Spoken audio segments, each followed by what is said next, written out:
The work the SAG Foundation is doing is enormously important.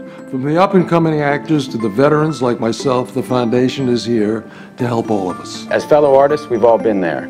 It's crucial that we remember where we came from and help out however we can. For over 25 years, the SAG Foundation has been the industry's best-kept secret, and we're out to change that.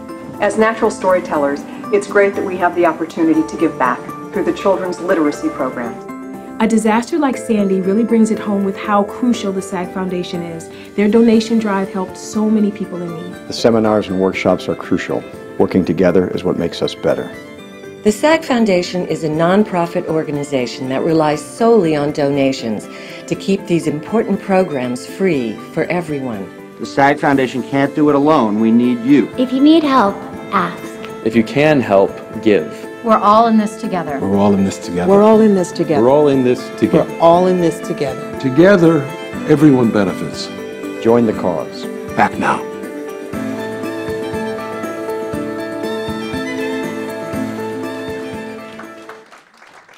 Yeah, how do you like that? I want to say welcome to our live stream members that are out there in the United States and the world. Also, again, welcome to you guys. A couple of, again, housekeeping things I wanted to talk about with everyone, including you guys out there, is one, we are really hitting the social media hard this year. It's one of our goals to reach as many people as possible, whether it's you guys in LA coming to events or coming to events in New York or through the country live streaming. So a couple things I want you to do, if you can, write these down. YouTube.com/SAG Foundation. We are the goal of live streaming most, if not all, of our events. So you can go there after tonight and rewatch anything if you didn't quite get some notes or if you want to see it again. Go to YouTube. It is immediately up there. You can see them during events too, live streaming there, youtube.com/SAG Foundation. Subscribe, because then you get notifications. You get information of, hey, this is the next event coming up, or if there's something you want to see in New York and you're here in LA, or if you're in New York and are watching right now, you have figured that out. Or across the country, we had some people in Alabama and all over the country and world watch us. So that's one thing. Also, twitter.com/SAG Foundation, you get information. Also, the Facebook page, like us, because, you know, every once in a while we might send things out before we send the email out, and you might get a super fast notice to click in RSVP before the email goes out, because you know as soon as that email goes out, it fills up fast. You know what I'm saying? So check those things out. Also, too, we are trying to take a lot more pictures and be visual as well. So you will see people taking pictures. Those are staff members. They're allowed to. Our audience members, please turn off your cell phones. Do not tweet during the event. Do not take pictures or record. That's not allowed during the event. That being said, when we're done, when you're watching it at home and live stream, please tweet, please share, please tell everyone. Example I give is I ran into a 25-year actor who still didn't know about the SAG Foundation. And I'm like, that's a crime. That shouldn't happen. So please tell everyone you know, send them the YouTube link, you know, say it on Twitter, on Facebook, share, share, share. So that's that. The last thing I got to say is what the video was talking about was the idea of donations. Again, I always need to say this. We do not get your initiation fees. We do not get your dues. I will repeat that. We do not get your initiation fees. We do not get your dues simply on grants and donations. The grant people came to us and said, one way we know that you're connecting with people is how many of your constituents are giving back. So a big thing we're asking right now is if you can give, whether it be $1, whether it be $5, whether it be $5 a month by going online. We now have a cash box that Caroline to your right is holding. If you have $1, if you have $5, that means so much, and it shows the grant people, hey, these people are owning this place. You guys are taking ownership by putting a couple dollars in. Couple ways to think about this. Each time you go to an event, that's $16 a seat that it cost us. So if you can give $5, that helps us kind of take care of that cost a little bit. Also, we average around 20 to 28 events a month between CAP, Conversations, and LifeRaft. Is that worth $5 a month? Is that worth $10 a month? It's the best deal in town. So please give, because that's one way that we show the grant people that there's ownership here, that it's just not people taking, but it's also people giving back, because things like Superstorm Sandy. You also, if you are in need, if you have financial need, there's ways that we can help you pay bills. That's one way also, too, that you members can help give back to other members. Get what I'm saying there? So think about that. If you don't have cash, sometimes I don't carry cash. There's a donate button on the website. Another way to go, be a sustaining member, give one time, however you can, whenever you can. Great. Thank you, guys. Awesome. Thanks for listening. We have a great event. I want to introduce you to our moderator, Danielle Riley from Backstage. Give her a hand.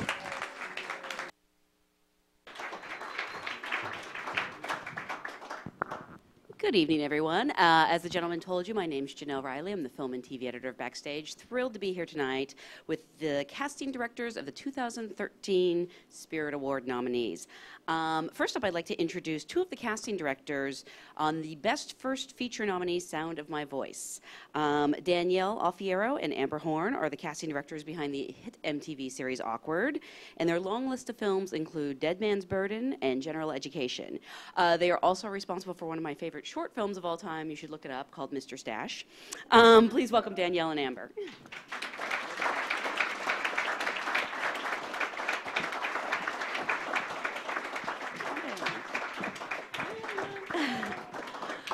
Also joining us is the casting director of Starlit, which this year is receiving the coveted Robert Altman Award for its ensemble at the Spirit Awards. These are the people who know in advance they've won, so the pressure's off. Her resume runs the gamut from dark comedies like But I'm a Cheerleader to What's Up Rockers from, it's Was Up Rockers from director Larry Clark. Please welcome Julia Kim.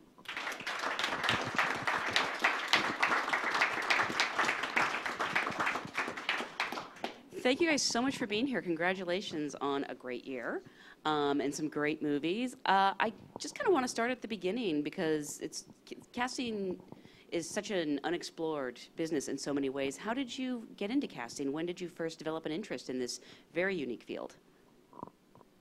All right, I'll go first. I was always the girl who hated her job. I had a couple of career paths first, and a friend of mine that sat in the cube next to me was like, well, what is your dream job? And I'm like, I don't know, to be a casting director. And he's like, then do it.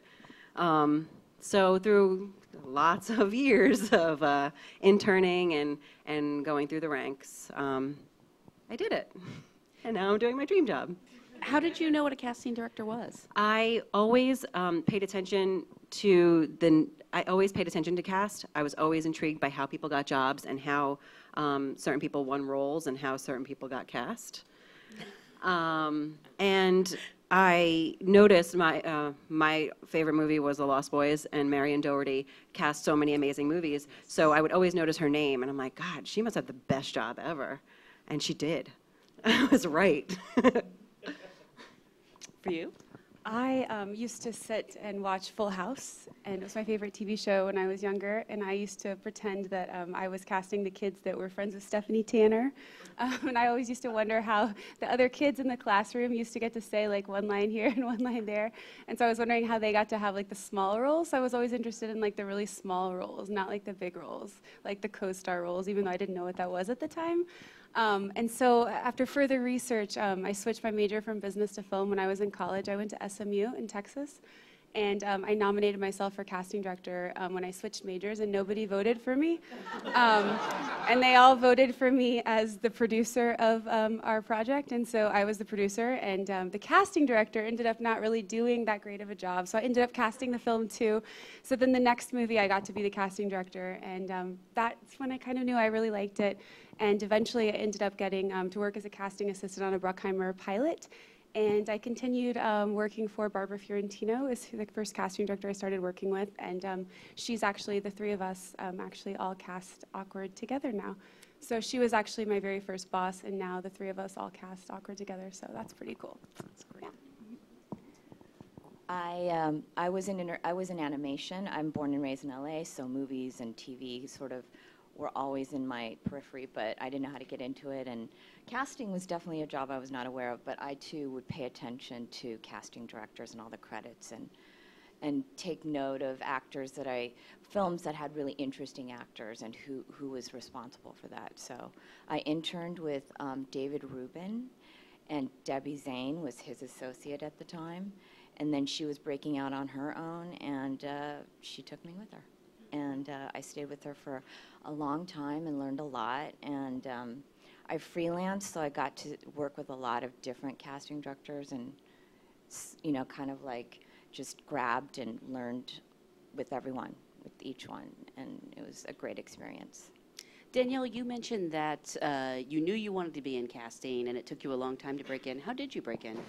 My friend in the cubicle said, go do it then, be a casting director. And I said, well, I don't know how. I majored in literature in college. So he said, here, my friend works at Miramax, call him. He probably can't help you, but he'll tell you what to do.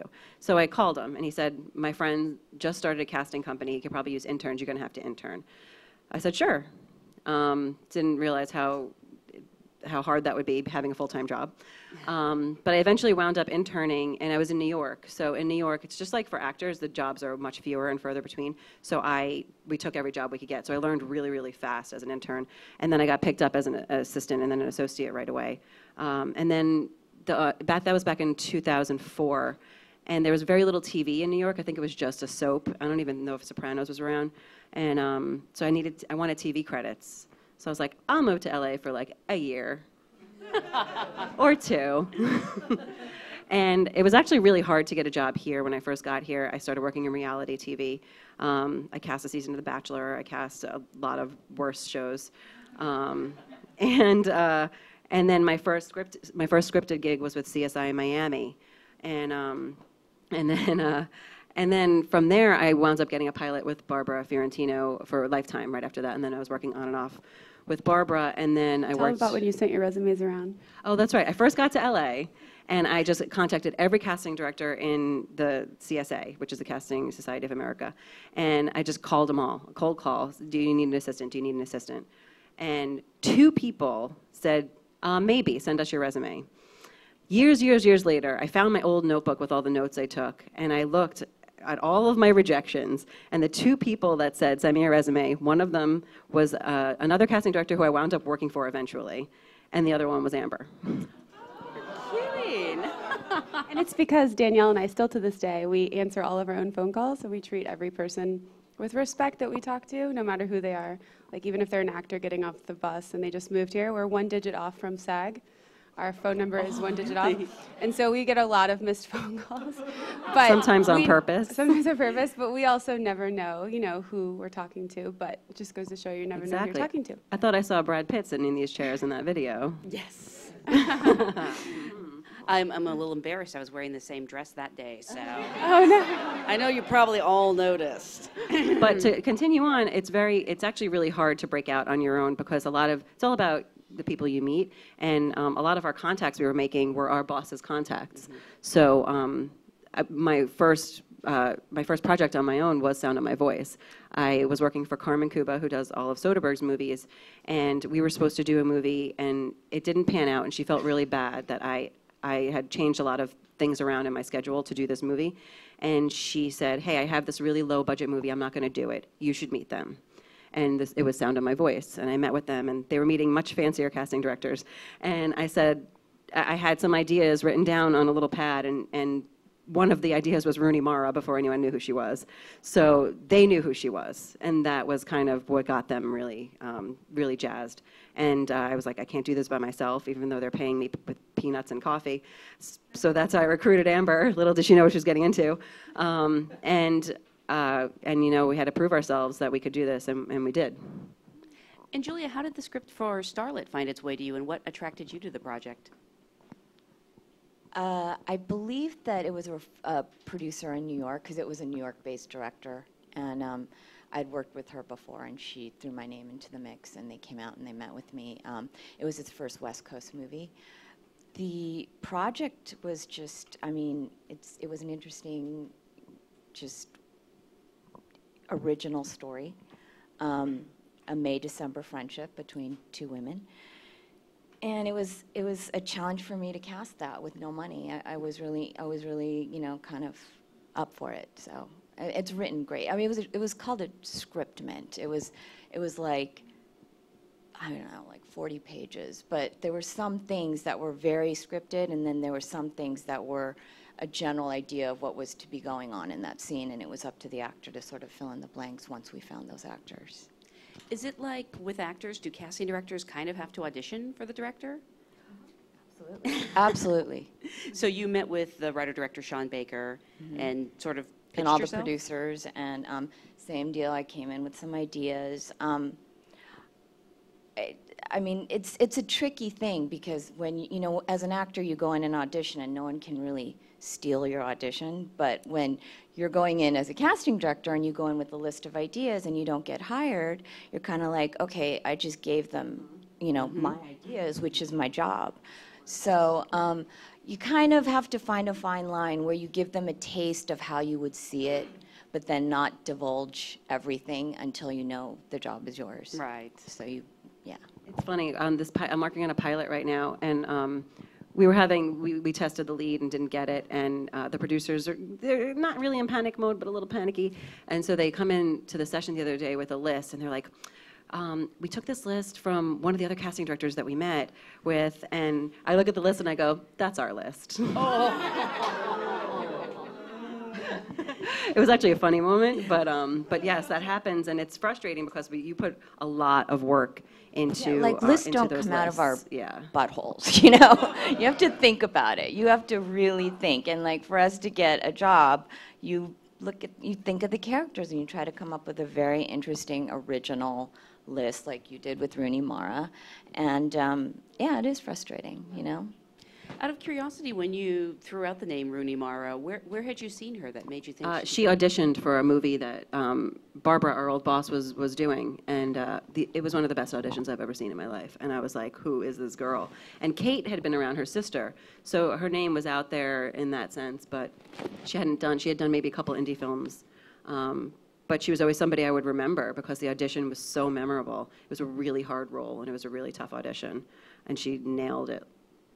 And didn't get hired. That was going to be my next question. Yeah, we keep lots of old audition tapes from a lot of indie films like Factory Girl and a bunch of ones like that every starlet back in the day before they were famous auditioned for.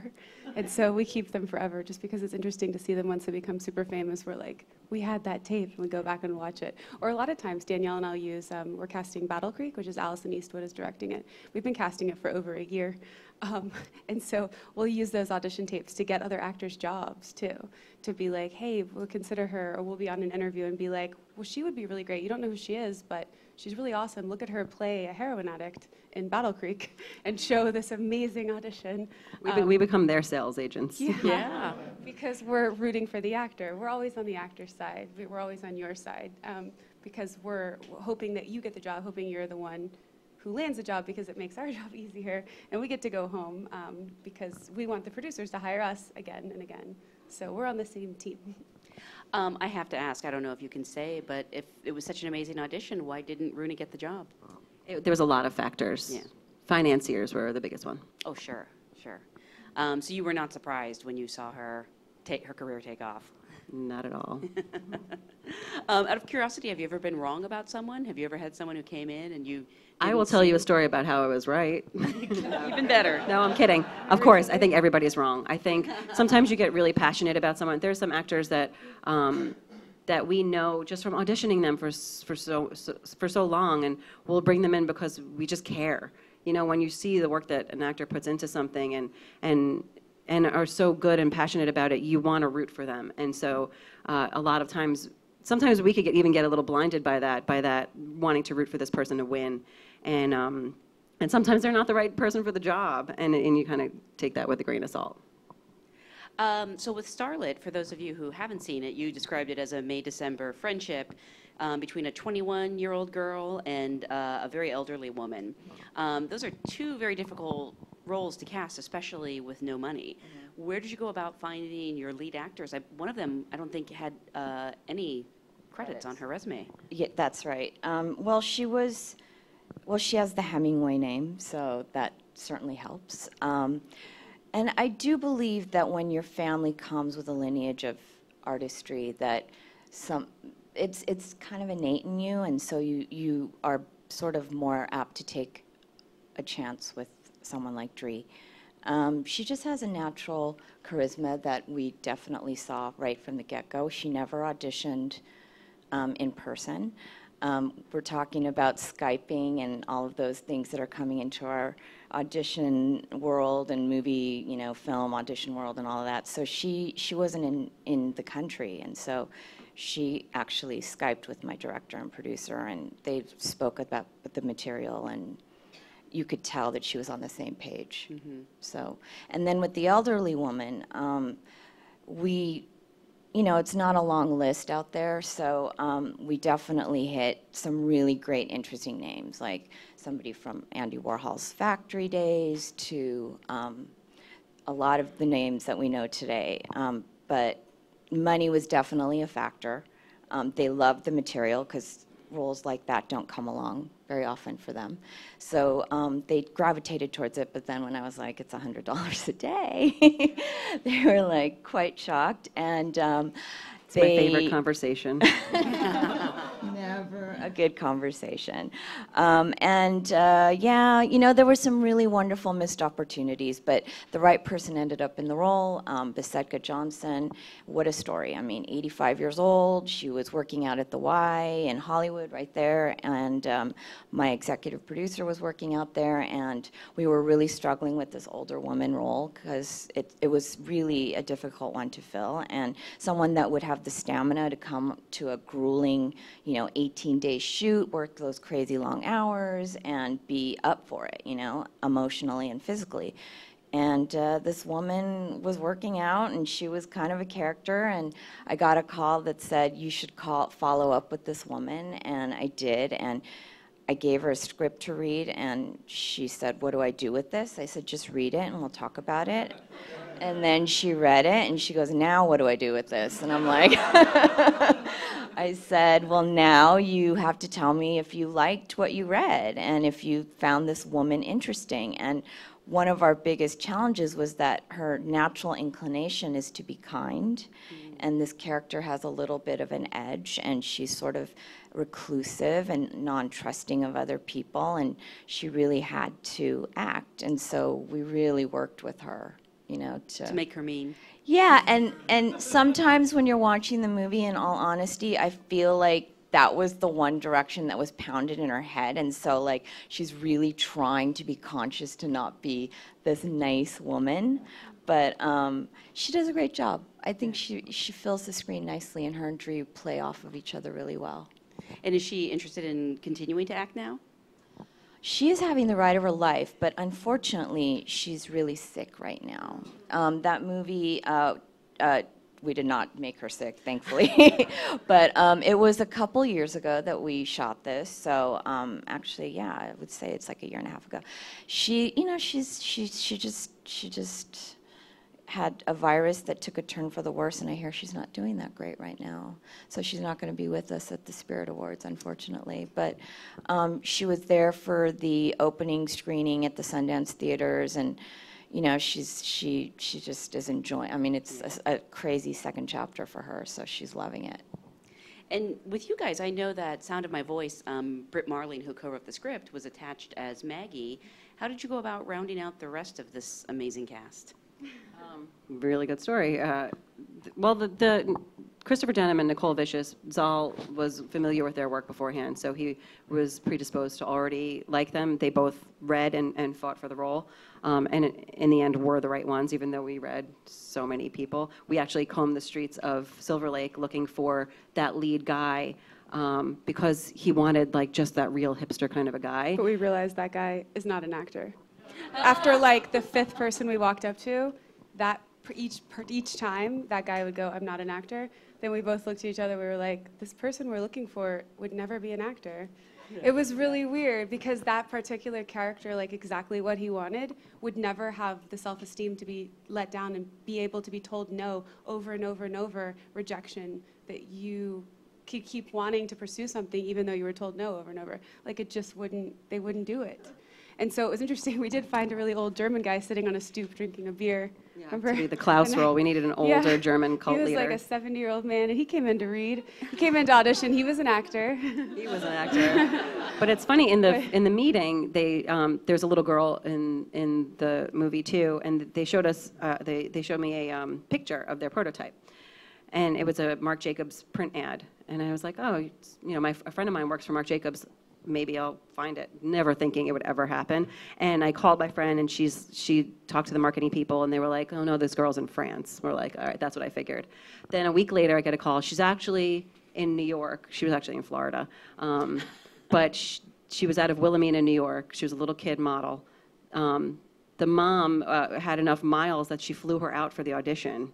Well, she self-taped. Amber is a kid whisperer. She's amazing with kid actors. So she self-taped, and it was, I mean, the kid's never acted. She's a kid. And so Amber called her. She gave her notes. She worked with her. She retaped. I just taught her how to listen and react as if she was hearing something for the first time. That was it. Yeah. So she just retaped doing that. Still wasn't the world's best. Yeah, but at least it was more real. They flew her out to audition in person. Luckily, the role, the little girl had to have a little, she was a little Asperger's. Yeah, so she was uncomfortable. So it kind of worked that she didn't really know how to act. And she got the part. And she did great, though. She really did a good job. She was good. Yeah, she did a really good job. She really grew into it. She did a really good job. I was really But it was their impressed. prototype, and we found her. So that was kind of our, like, yay story. And she did awesome, yeah. So it just goes to show you that not always the best actor gets the role. It was, you know, a lot of things, a lot of other factors went into it. She looked a lot like a younger Britt Marling, and also she was the director's vision from the beginning, too. So I heard Rooney Mara killed for that role, killed in that audition. How closely did you work with your respective directors in casting these films? I mean, I was emailing with Zal till 1, 2, 3 a.m. every single night. All day. It's funny, the casting process, especially on an indie film, we're with them. We hear from them. If we're not with them, we hear from them constantly. And then the second they start shooting, we hear nothing. Right, they forget about us. So true. And we're like, what? Rap Party Spirit Awards, what's that? What's going on? How is everyone nominated for something? And we're so invested. We're like, how is everything working out? How are our actors? They're like our babies. How are they panning out? We want to hear. So we always put in that call like, did you forget about us?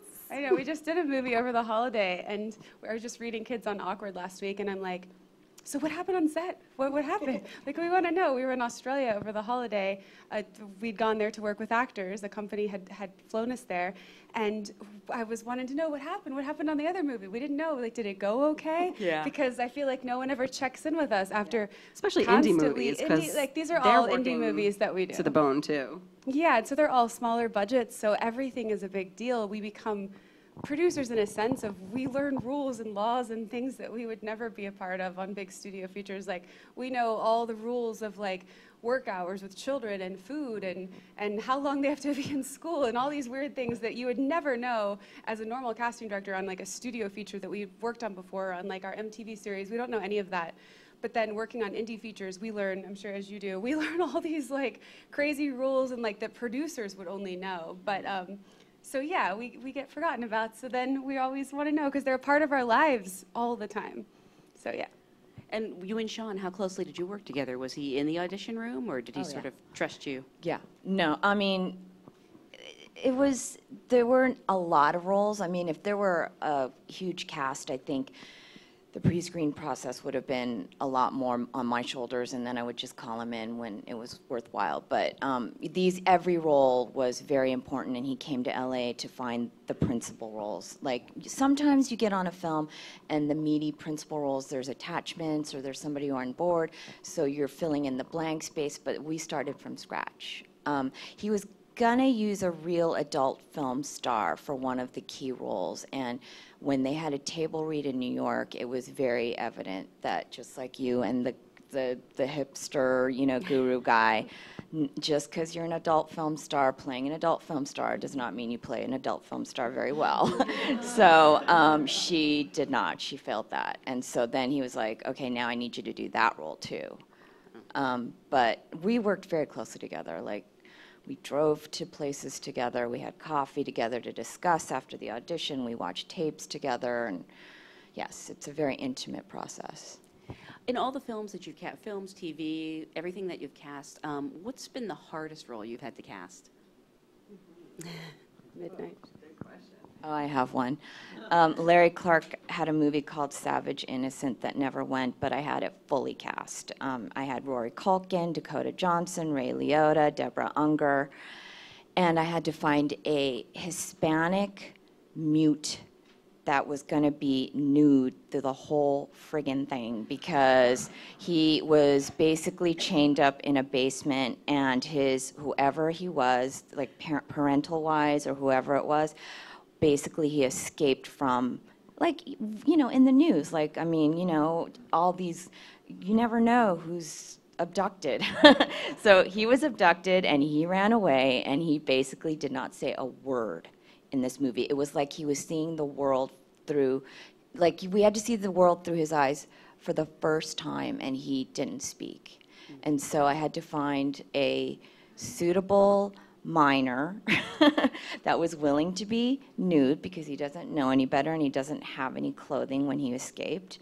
And he runs into an affluent suburban neighborhood where this family, the cast I just spoke of, Rory Culkin and Ray Liotta's the dad, and they basically take him in. And he starts to like become civilized through the family. But that was a really difficult one. And I found him, and then he started starving himself because he had to be skinny for the role because he's like chained in the basement and they barely fed him. And then the movie never went, so he lost all this weight for nothing. Mine would probably be on The Shield. I worked on like season 3, 4, 5, I forget, of The Shield as the associate casting director. And our intern at the time, who actually now is an awesome casting director named Karina Walters, our intern at the time actually is the one who ended up finding him, but we needed, in their budget, they didn't have like CGI or green screen or anything like that. We needed to find a one-arm Latino gangster who had one arm, who could act really well, but had to only have one arm. And I called like everywhere looking for a man with one arm who had certain height restrictions and a certain physique, who could act and do certain stunts himself. It was so difficult, and Karina Walters actually found this guy doing research through like the veteran hospitals and stuff. And we found him, and he is a boxer, and he lives in Malibu, and he's a famous world champion kickboxer. So there you go, and he can act. And we got him an acting coach, and he worked out great. So if you need one, he's out there.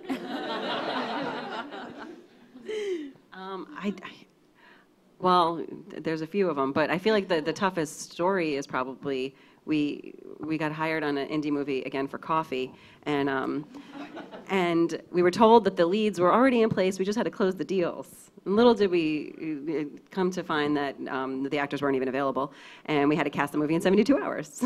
Wow. And luckily, it was it was just mostly just the two leads, and it wound up with an amazing cast, but it was like all a matter of, I mean, Amber was on the phone. The CSA Artios Awards was going on. Amber was on the phone with the agents were passing a cell phone around, like, who's available at each table? I was sitting in the parking lot of a California Chicken Cafe on my cell phone, and does anyone know Joel Mikely? He was on three-way. I was on three-way with him, and we were passing a cell phone around at the CSAs, which I had never attended before until this year, and they was passing the phone around to different agents and managers who would talk to me on the phone to try to get someone to get to my set tomorrow that I could hire to be the lead in a movie. And we had 72 hours to cast a movie, which it ended up, it's a great movie. Yeah. It's called Stuck. And so there's about a couple that's stuck in the car for 72 hours. It's been in a couple of the festivals. Yeah, it's been in a couple of festivals this year, so yeah. Can you say who he ended up casting? Oh, yeah, it was Joel David Moore and Madeline Zima. Yeah, it's great. Wow. Oh, okay. And out of curiosity, I don't know if you'd be willing to say, but of all the films you've cast, what's been your favorite? Oh, my favorite is Sound of My Voice. It's just holds a special part in my heart, and I also absolutely love Awkward, the TV show, the MTV show. It's something I would watch, even if I didn't work on it. I would have to agree because it also is what brought Danielle and I together. And Danielle and I we were renting a desk from our bosses.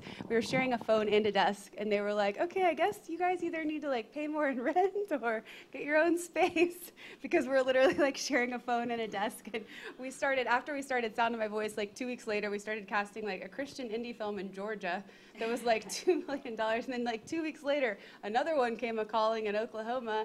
And so there was like the first like 6 weeks together, we did like 3 films, and then we did like 14 projects in our first year together. And so after together like 4 months, we moved into our building, and Awkward is the most fun to cast because we laugh so much. So whenever we cast the co-stars, even if it's like one line, even when we're together in the room or by ourselves, we're like laughing so hard. We have so much fun.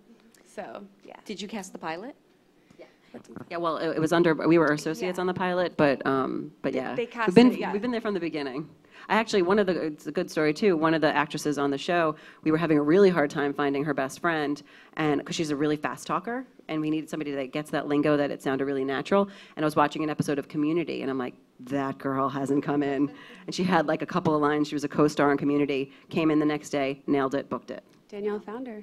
Yeah, just saw a tape. And where did you find the star, Ashley Rickards? Ashley read. She read. We tested twice for the lead, didn't get it, and went back and we're like, who did we overlook? Who we had to go back and go through, like, maybe things have changed since the beginning of the process. And we're like, God, how did we not get this girl the first round? Which is probably better because it's rare to get your person the first test anyway. So I think that's kind of how it wound up working out for the best. Julia, would you be willing to talk about your favorite? I don't have a favorite, but I have a comment about that. It always goes back to the first. Yeah. I find that the first person, I don't know, you just know. And sometimes it's always the first person because you have to strategize because sometimes the directors don't want to pull the trigger right away on the first person. So you're like, okay, I'm going to wait to bring in the person that I really want to nail this and get it, place him in there somewhere. But most times than not, we look, and can't find, and then go back, and then there she was, the first person we saw. Yeah. Wow. I don't have a favorite. I love every one of my directors. I've had a very fortunate, path with each and every one of them. So they're all very uniquely different. We're about to start on one tomorrow called Gods and Robots, and the lead is a robot, which is really cool. And it's a real robot they've been working on for a couple years, and I got to see the video yesterday. He looks like Johnny Five is Alive meets another robot, and he has all these really cool pieces put together, and it's like you want to reach out and hug him through the screen. And so it's really cool. It's like a throwback to the 80s, so it'll be really fun. So you didn't have to cast the robot. No, but I'm going to cast his voice. Yeah, we're going after Pee Wee Herman. Oh, yeah. that's great. Can I say that? I don't know. Paul Rubens, if you're watching this. Yes, if you're watching. You'll be getting a call. Paul, if you're watching right now, we want you. So I do want to take some audience questions, and I'm sure one of the first things people want to know is how they can get seen by you. Do you guys accept blind submissions or only through agents? I mean, if you saw how many emails I have in my inbox right now, you would die. And if you saw how many things are in our bin outside of our door, you would understand how it's really hard to accept blind submissions. I hate turning things away. I love giving everybody a shot, but if every actor in the world sent us a blind submission, where would we keep it? It's a good question. How do you get seen by us? It's to your benefit to have an agent or a manager, and I realize that's not always the easiest thing to get. We refer actors to agents and managers, and sometimes they won't even meet them because they don't have the time or the energy for a developmental client. But I mean, we always advocate that work begets work. If you're constantly doing stuff, you're going to constantly meet people. You're going to constantly make connections, and you're going to eventually be seen by someone, and eventually seen by us because we see everybody at some point. But it's if it's not happening for you, make it happen for yourself. Create your own stuff. Go to workshops. Go to there's classes. As long as you just keep moving along, somebody's going to notice. Somebody's going to pay attention. As long as you're good. Well, there's that. I definitely do not accept blind submissions for that very reason, unless it's for something specific that I'm looking for, or I have a special file, definitely, as all casting directors do, of our go-tos when we're in a pinch. I definitely see some familiar faces in this room tonight, so that means you guys are being active and in front of my face now a few times that I recognize you. I do workshops all the time. I don't overdo them because I don't want to. I have a few workshops that I enjoy, and they've been reliable in the level of talent that has come my way. So I stick to those, and I do things like this, and you're in front of me now. So I think just kind of track what I'm doing, and that's sort of an actor's homework, is to find the casting directors whose work you guys admire, and then kind of track where we're at and what we're up to. And even though you're not represented, I mean, it's technology, I mean, you can find out. It just takes a little, you know, I think just a little digging, and you know where I am. I'm not hiding. Thank you. What about theater? Do any of you guys get out to see local theater? Have you? Yeah, I'm going to see 9 to 5 in 2 weeks. I just found out today. So is anyone in that? I don't know. It's somewhere in the South Bay. I'm not sure. I would love to go to more theater. I don't go enough. If somebody I know is in something or a friend is in something, I definitely go. I did once say, I'm going to pick a postcard and go to that show, and I regretted it. So we go to the show at Bar, though. Danielle and I have been a couple times to that. And I'll go to UCB, and I'll go to Groundlings. Like, and agents will invite us to those nights. We go to the MTV. We have to go. We go. We don't have to go. We go to the MTV Comedy Showcase twice a year. Well, I'm not familiar with that. Where's MTV does a comedy showcase for their actors and up-and-coming actors, right? Yeah. And then we also go to the diversity showcases. We do that as well. We go to the ABC, NBC, CBS, whichever ones they do. And we've enjoyed that at lunchtime. And we teach workshops all the time, too. I mean, I used to do a lot more, and like Julia said, it's fewer and further between and a little more selective. But we both really like teaching. Yeah. So we don't like going to, I don't like going and sitting and watching and just redirecting. It drives me crazy. I have to actually teach about new technology. Like, I like teaching about how everything's on tape and what an actor can do to actually get me to actually watch their tape, because so much has changed in the last 10 years or 9 years I've been working in casting. So I teach from that perspective of, like, if you're the 80th person to do the same scene, how are you going to get me to watch your 3 minutes all the way through of the same scene? And so I teach from a very technical thing of evoking emotion in the viewer at home watching your tape, sitting on their bed while their Facebook is on and their dog's barking and the pizza's dinging and their baby's crying and the husband or wife is talking to them and all that stuff's going on. How do you keep their attention? So Danielle and I were just flown to Australia, and we actually got to teach actors in Australia in 3 different cities, which was really cool. But only like once or twice a year I go to the ones in LA where you sit and watch them here, unless I always say, do I actually get to teach them something or get up and talk? So I like to actually physically not let them do the scene all the way through, but show them like how to make it like the best audition piece ever. So those are the kinds that I like to do.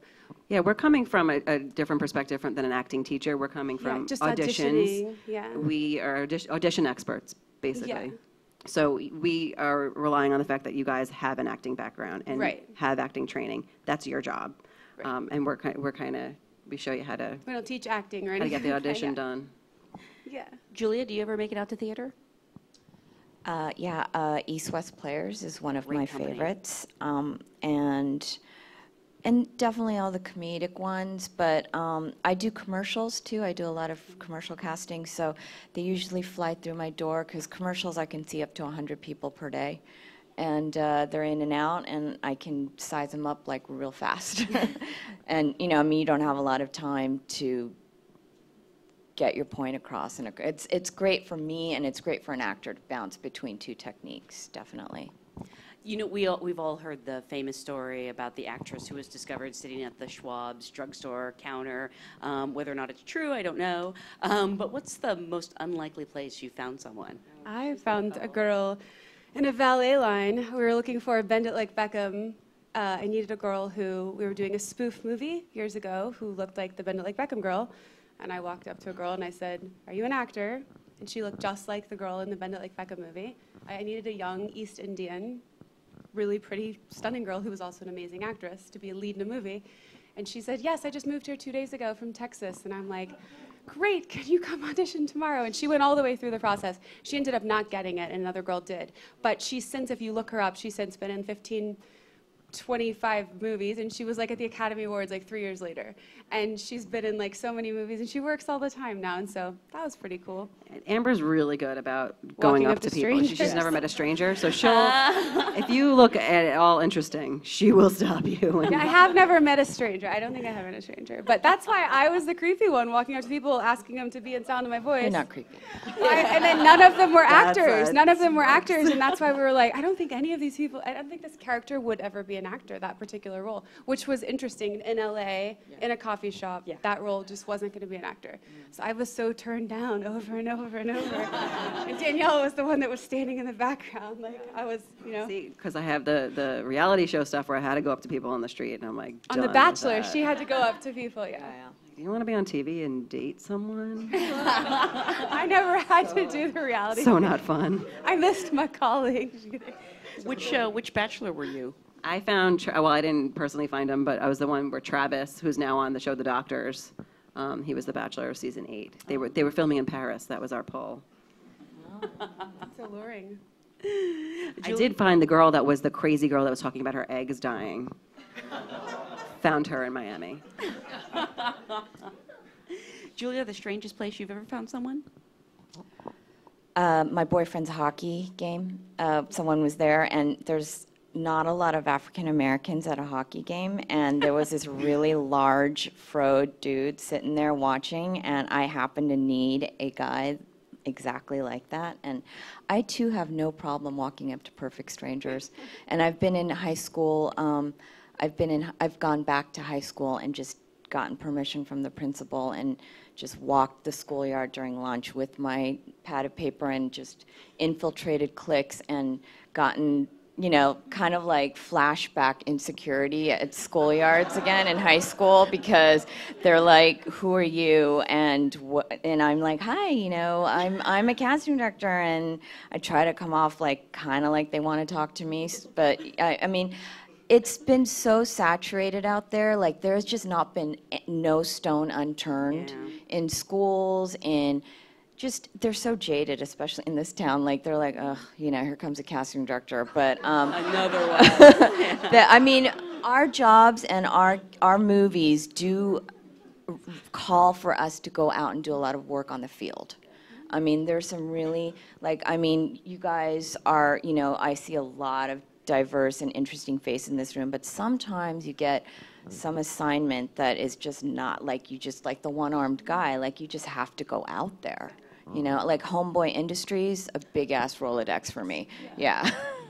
I actually had that. We worked for a little while on The Sitter before it went to New York, and they used a New York casting director. But the director originally wanted, like, for that little Latino kid, he wanted a real, like, gang-looking Latino kid.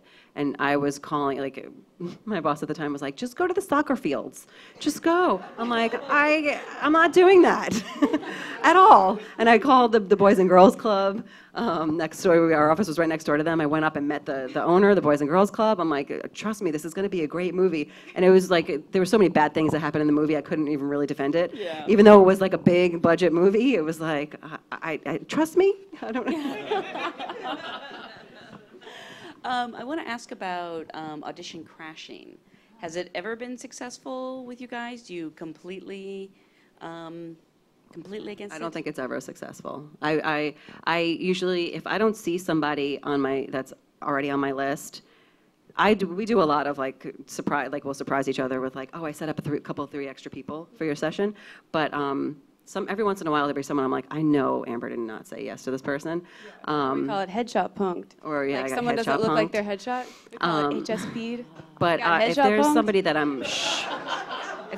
I'm sure is a crasher, I'm going to be and we're pretty nice in the room. But if I'm sure they're a crasher, I'm really short and not as nice, because our time is just we just can't spare it. So if we don't mean for you to be there, there's a reason. Yeah, I mean, we handpick everybody. I don't just throw spaghetti at the wall. So when someone walks in and it wasn't someone that I chose, it doesn't put me in a good place, no. You mentioned headshot punking. What's the most important thing to you about a headshot? That the person who walks in the room looks like the picture that we've clicked on.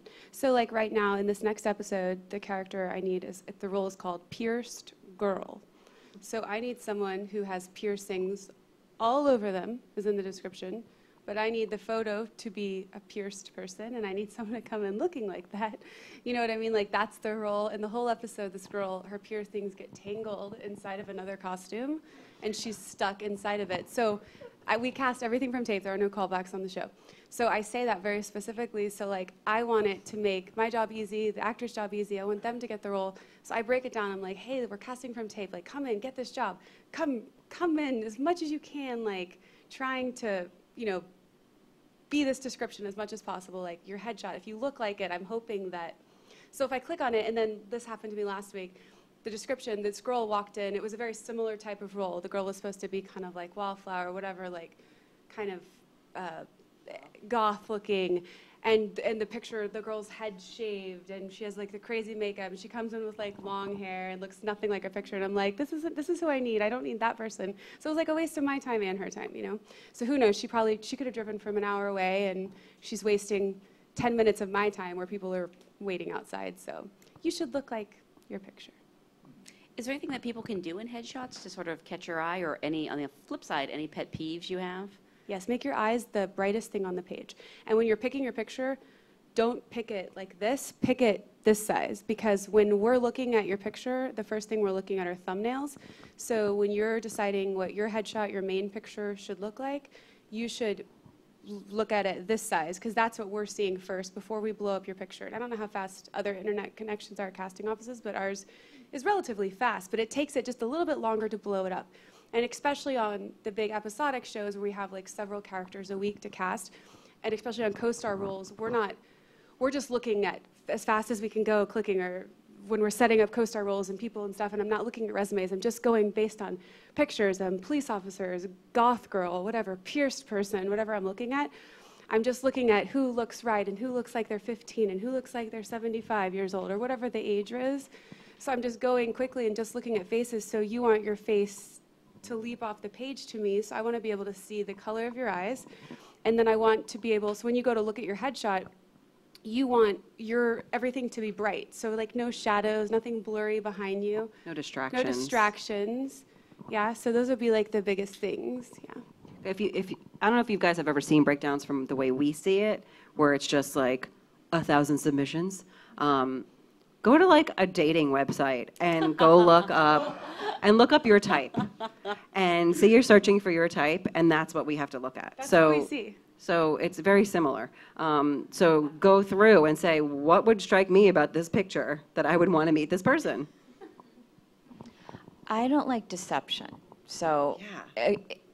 I mean, certainly we can doll up or, you know, doll down, but I don't like having somebody come in that looks really one way and then they don't look that way at all. Like, I mean, there's beauty. I know this is Spirit nominee, but I'm talking about commercials, and a lot of you out there, you know, when I'm looking for a certain type, and then you've got this great, you know, physical hot body shot, and then you come in and you're not that. That's deception. So be true, because it's going to be a waste of both of our times if you don't reflect what your picture is. And definitely, I think across the board, every casting director says it's all in the eyes. So connection with the camera, show us who you are by looking right into the camera and, you know, connect. What about the other side of the headshot, the resume? What can people do? You know, it's such a catch-22. You can't work begets work, as you said. If you're just getting started, like, you shouldn't lie, but... I like activity. I like people who are active and stay active. So if you're with a theater group and I see that a director has seen even a student film, like a USC film school thing, like if a director's hired you multiple times, obviously he was happy with you. So I like repetition with the same people. That's always a good sign. And I definitely like a lot of, you know, personal activity with acting.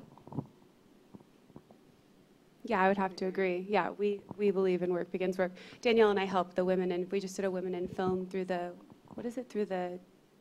Is it AFI? AFI. We've done some stuff through the AFI program.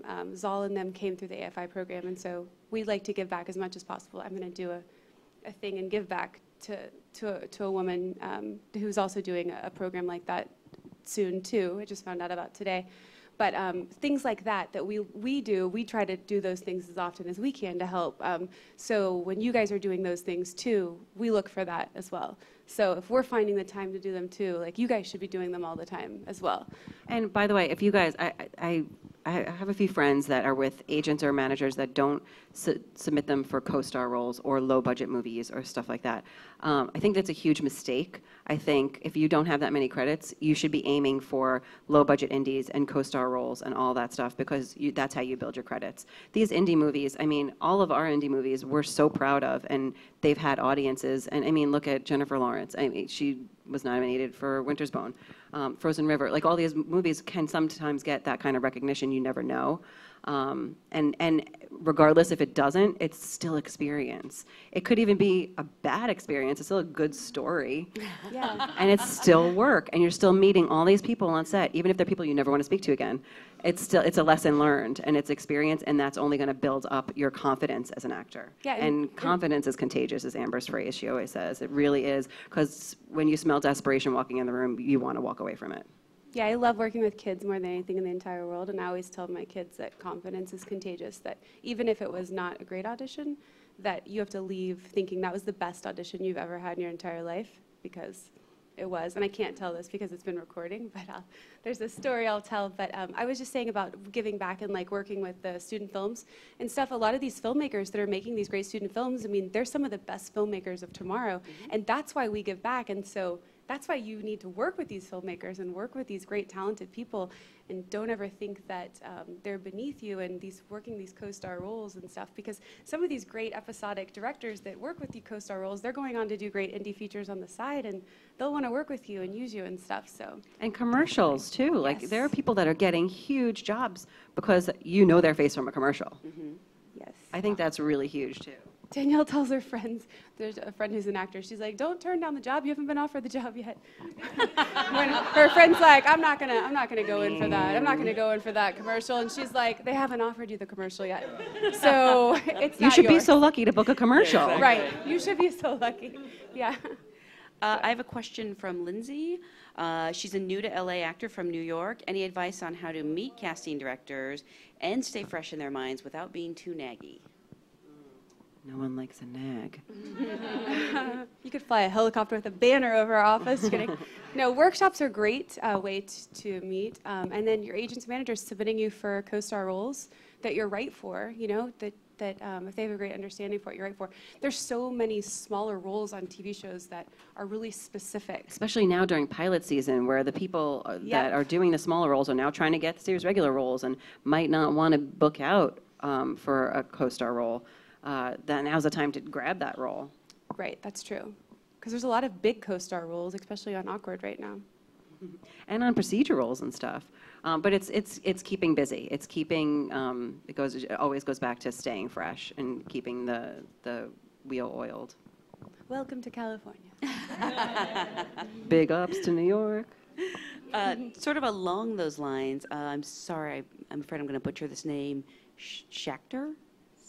Shakhtar, okay. What are some habits that actors have that you appreciate, such as postcards for showcases or email updates? Again, without being too naggy. I mean, we appreciate being left alone. That's a tough question, because again, like, if every actor we've ever met sent us a postcard about their show, I mean, social media, you could hashtag the event tonight and hashtag me and the event and how great the SAG Foundation is and say you were here, and then we'll become Twitter friends, and then you can say, I'm going to be starring in a play next week. By the way, if you're participating in something that's amazing, everyone's going to eventually see it. Right.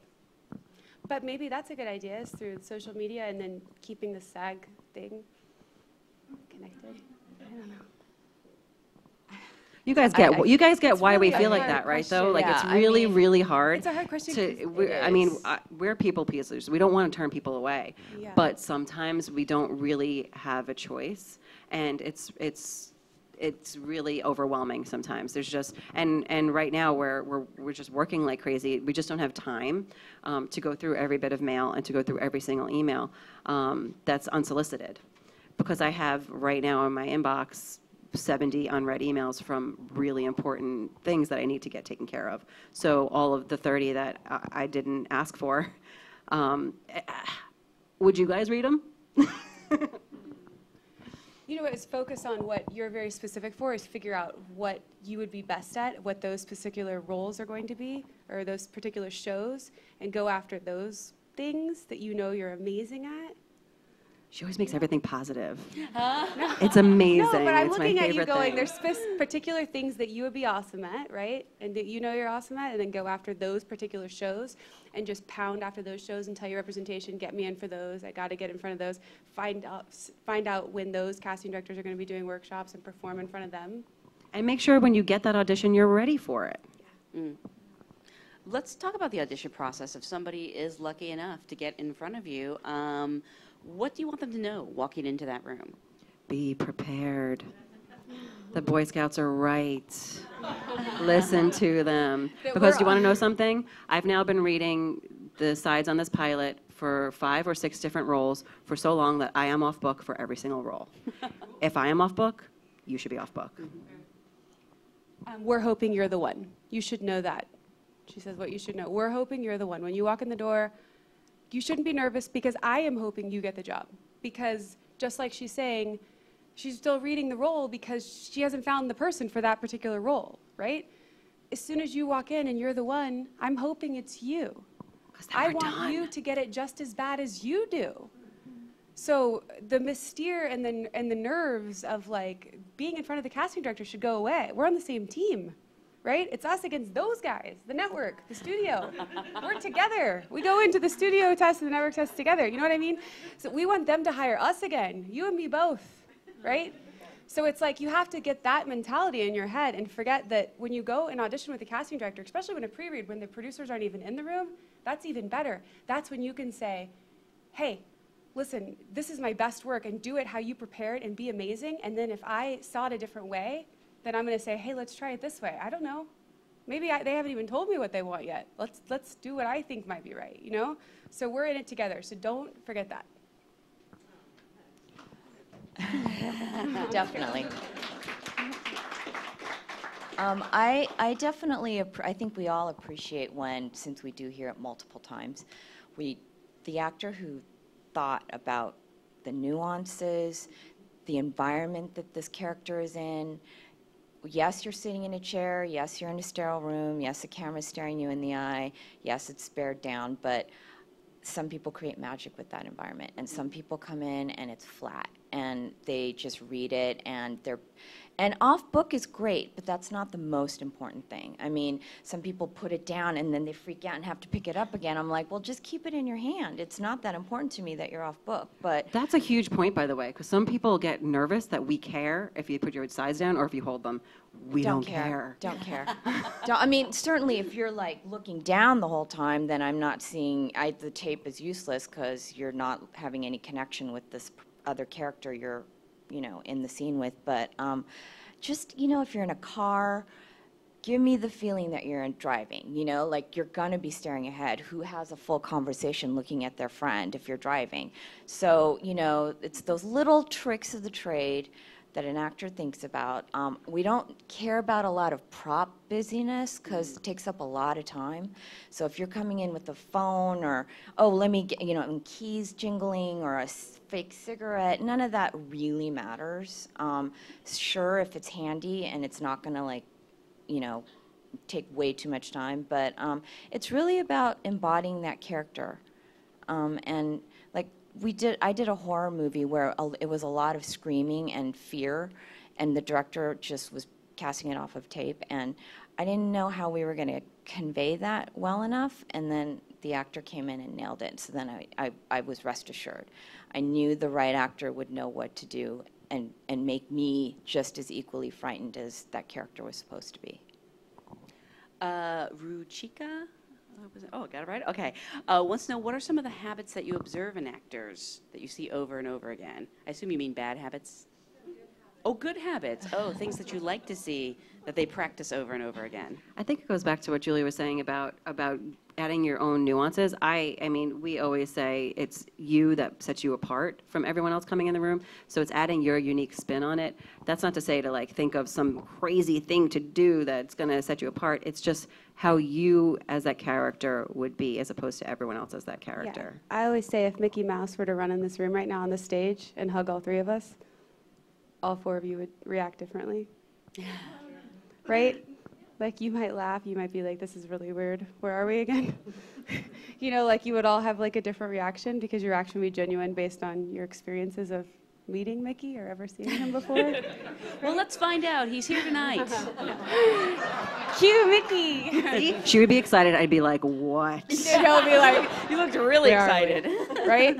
I know. So that's what you have to remember, is that each of you have had different life experiences, and that's what sets actors apart in a positive way, of positive habits, is that the best actors remember that each of you are right for different roles for different reasons, and that's what makes you better for a role over you better for a role over you better for a role, are your life experiences and who you are as people. You've all experienced different things. You will react to different situations in different ways. So if you don't believe yourself in a situation, I won't believe it. If you don't believe yourself in the car, that she was saying, then I'm never going to believe you in the car.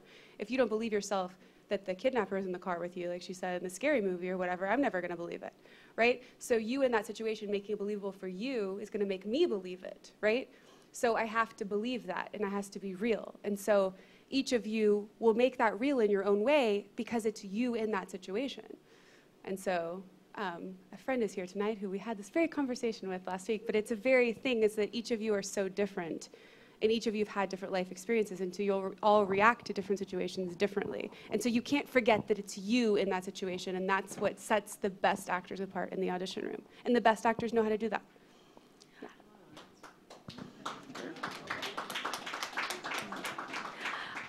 On the opposite end of the spectrum, what are some of the bad habits? You sort of addressed a couple of them. That Making you see. excuses. I don't want to hear your excuses. I mean, I just got these sides last night. I don't care. That's your job. You're an actor. You should be prepared for it. I would say good habits is coming in prepared. That's our big pet peeve, is not knowing the material. But, you know, a lot of actors are afraid to cancel an appointment or reschedule because they think that opportunity is going to be missed. But a bad impression is worse than not coming in. So if you really feel, you know, if there was some kind of personal drama going on or whatever, I'd rather not see you come in less than 100%. So definitely reschedule or ask for a later appointment. There's ways to work around it. We're not inhuman. We know, you know. But it is really kind of, I try to get the material out plenty of time so that the assistants have time to funnel it to you. But it doesn't always work out that way, and so I always find out that you got it the night before when I put the appointment out like 3 days ago. So that's really frustrating. And so, yeah, and then I get like the plethora of cancellations in this big chunk of my day, so now I have a big hole. So that's kind of a pet peeve. But I think just kind of prepare, yeah, just you know, but let's work with each other. Just come in prepared, take the time that you need with the material, and call, you know, have your agent or you guys call the office to find out if you have any questions. Don't come in going, I don't know how to say this word. Like, if you don't know how to pronounce a word, look it up, because it looks really stupid on tape when that word is just confidently mispronounced. Even if you're a child watching from home, you should ask an adult, because they obviously drove you there, and there's time, you know, to look up the word. Yeah. Even if you're a child, there's not an excuse. An adult should look up the word. But I can speak for all of us. When she said the biggest gap of like there being a hole in a session, that's one of our frustrations. I can speak for all 3 of us. Never even working with her. That happens to all of us on indie films. When we say, thank you for coming, we really mean it. We're like, thank you for coming. And that really does happen, especially usually on like the first day of like one of our indie sessions. Usually the bigger agencies will give us like big holes of like 3 or 4 of the same agency like can't come, and it's always because they got the appointment like the night before. We always find out. It's kind of a bummer. And don't assume that anybody wants to shake your hand. Yeah. I personally don't care, but so many people care.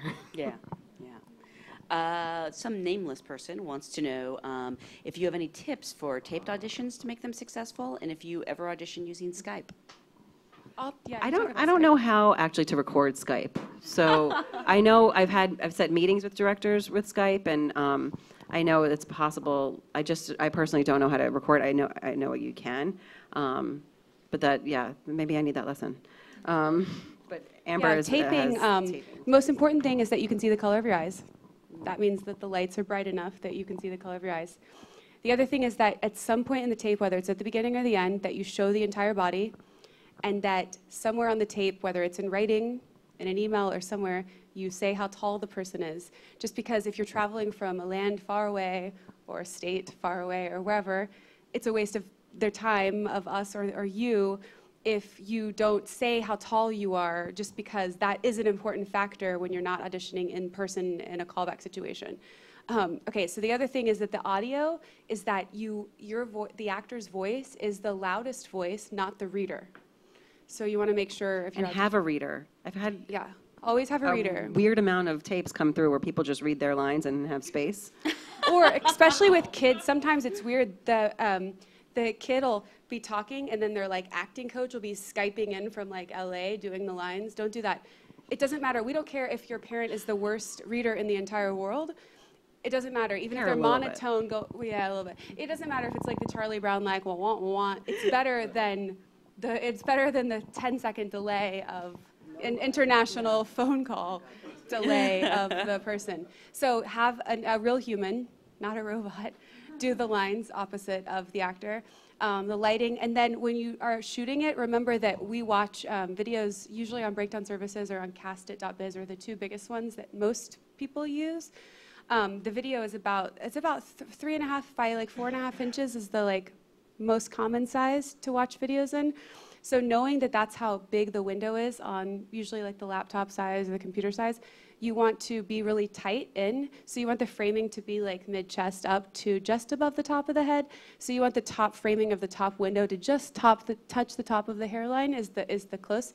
So those are all like the technical elements of it. Oh wait, one more technical thing. Name your file with your name and the name of the role and the name of the project. Yes. And you should have your name, even if it's in the slate where you say it, you should at least have a title card or a subtitle saying your name, because there's been numerous times where I'll download something, check another email, lose the email it was originally in, and have no idea who that was that it just downloaded. Yes, because so many people send in audition tapes. We receive hundreds. We've cast so many roles. We've cast so many people from other countries is one of the reasons that we were sent to Australia.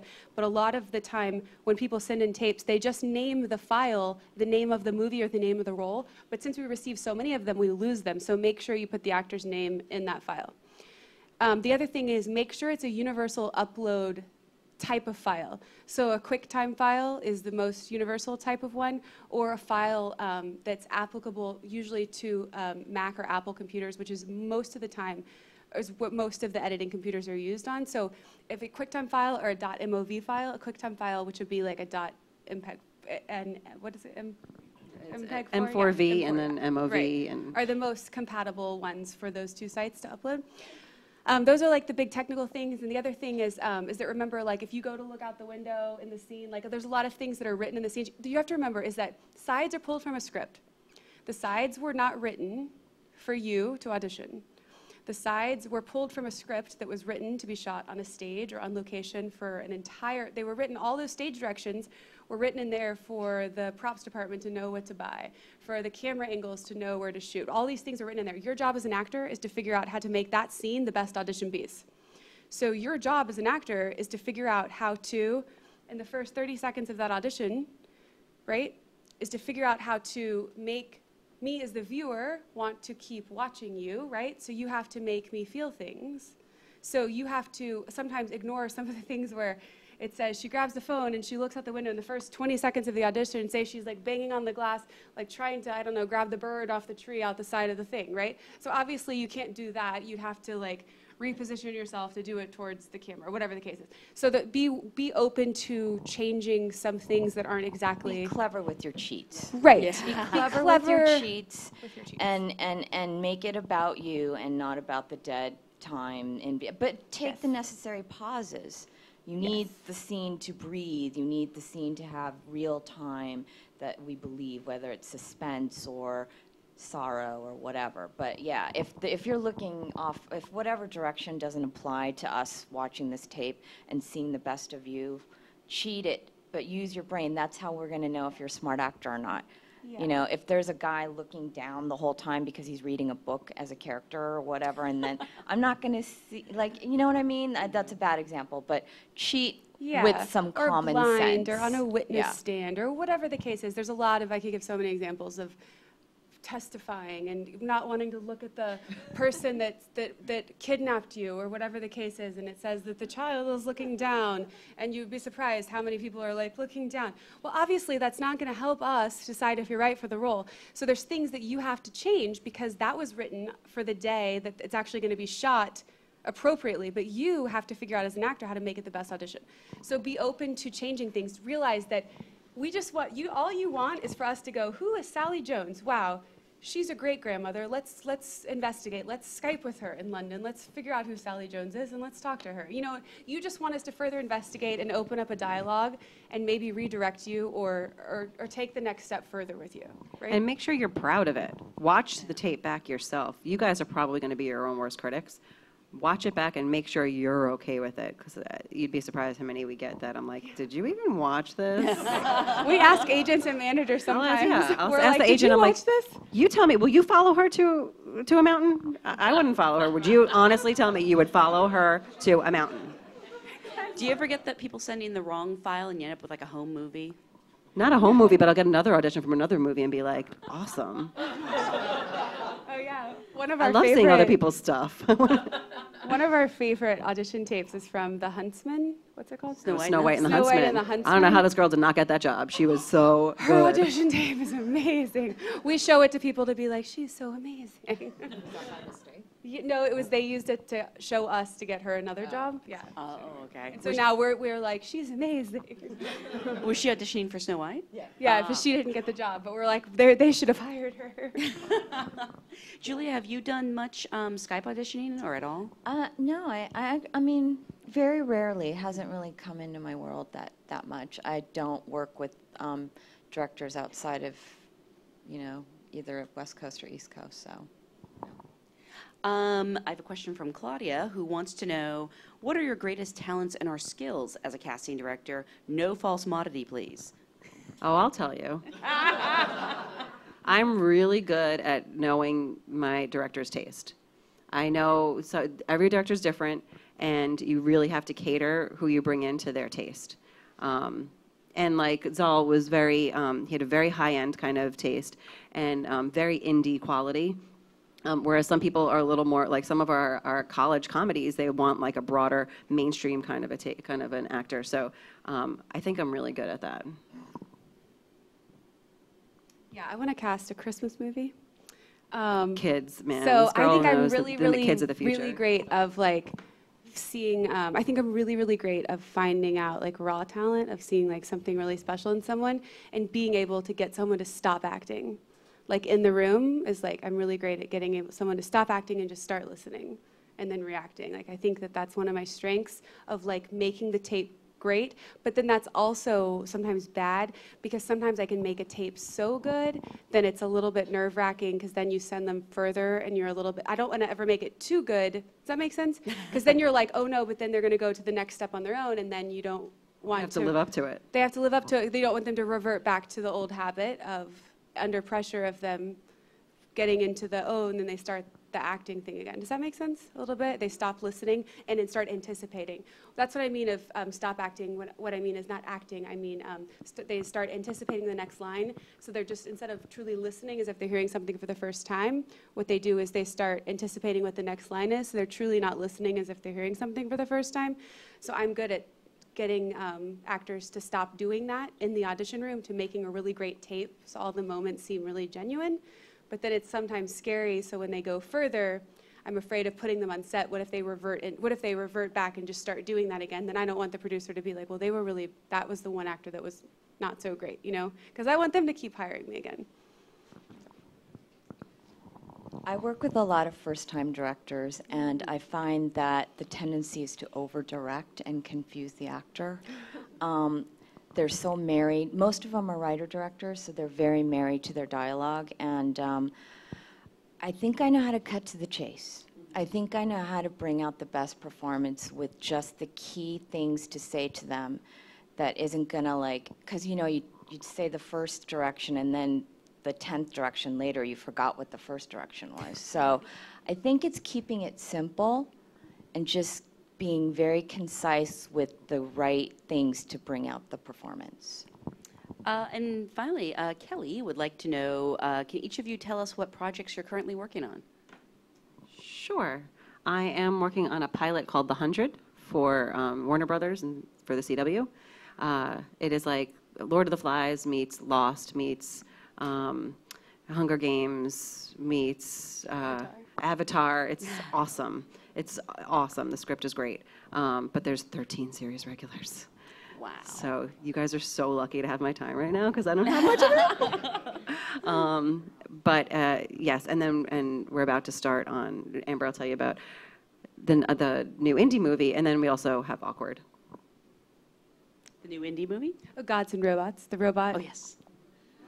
The robot movie.